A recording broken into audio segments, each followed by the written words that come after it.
let me get Dr. Seth and ask him this. Point is this, Dr. Seth. One thing we know for sure is cases are rising.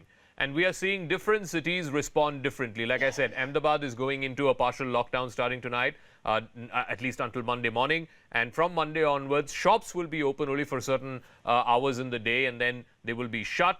It's as good as a partial lockdown in Ahmedabad. In Delhi, the Chief Minister is shying away from any kind of a re-lockdown because he feels we have to learn to live with this virus. What is the best strategy to deal with this surge? Because the surge is for real. It's happening in Ahmedabad, it's happening in Delhi, it's happening in other cities. Dr. Seth. So I must firstly emphasize that it's not just a matter of a surge.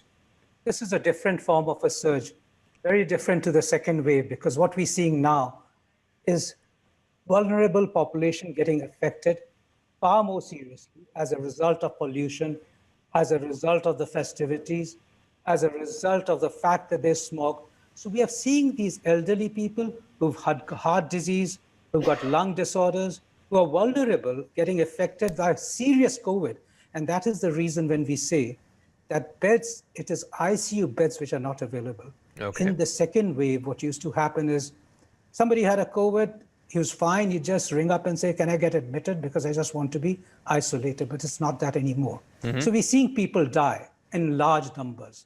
And that's the first Can you tell us why that is the case? I mean, if you could explain in layman terms, between the second and the third, is the load a lot more now, or people have been callous and therefore, what is it? What is the difference? So in layman terms, winters have always been the bad months. Yes, correct. For infections and viral infections, and we all know that. And that's when most susceptible people, most vulnerable population, which is the elderly, who are on immunosuppressants, diabetics, hypertensive, and heart disease, tend to get worse.